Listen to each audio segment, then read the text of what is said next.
Next one up is trustmentalhealth.com. First thing is I love the very clear messaging value proposition. I mean, Yeah. what you do will help you find peace and clarity. Like you said, that is literally like what you do. Right. So it's really kind of answering the general question of what do we do, or what's the value that we add to your life.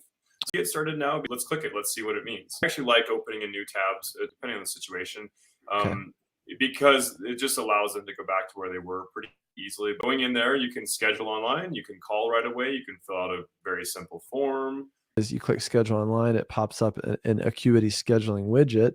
The soonest one is 2 days from now. There's a ton of options, but it is 2 days away. Acuity is a great platform also. I'd recommend that as well. Sometimes this is literally easier than talking to somebody on the phone, because you can just be like, my calendar says this calendar, here's where we have the window that matches. Click on it, you book the appointment. But then once you book the appointment, I would probably serve a message that says, thank you, your appointment is booked at this time. If you need more immediate contact with us, here's a phone number, here's our email address, and here's our live chat. And if you want to check us out more, here's our social media buttons. Like, it's kind of like you would give them a follow-up, just like the thank you page. You want to tell them what's the next step. What's the more immediate way? There might be an admin that they could reach out to, or there might be somebody who's like kind of not the actual practitioner, but somebody who can kind of be the voice to speak to. Like, just check in and say, hey, I just want to check in with you. Is, everything okay? Just let them know, like, we are ready to take you on, and, just kind of like whatever, bridging that gap. And I'm glad you're back on the homepage again, because there's a few other things I kind of wanted to just note here as well. I would say you got to remember the audience that you're attracting in here. You want to make them feel better. I noticed some nice things that I wanted to kind of call out here. Sticky menu.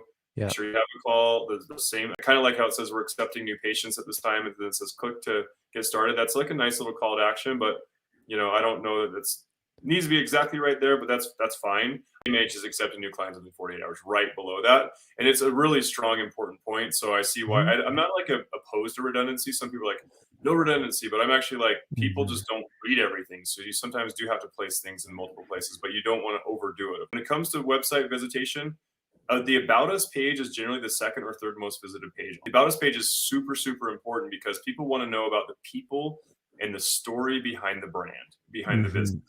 You can see how they've got basically all their different, essentially your audiences that are all identified. Service pages. I really like that, because you're like, okay, am I an individual? Am I a couple or family? When you click on therapy for individuals, you're going to be looking at, okay, now it's all about individuals. I'd like to see more content there personally. It's got one image, it's a stock image. I don't like stock images myself personally. I'd much rather it be like a picture of the office or something like that. In this section here, first of all, just from an SEO perspective, you want to have more like around 600 words of content. So this is not enough where Google really sees this as a really like fat page that has a lot of value.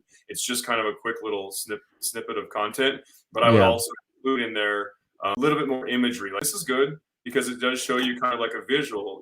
People are just skimming online. So if all you're dealing with is paragraph context, people don't really read that kind of stuff. You have to give them like infographics or data visualization, a way where you're visualizing a complicated concept in a very simple visual representation.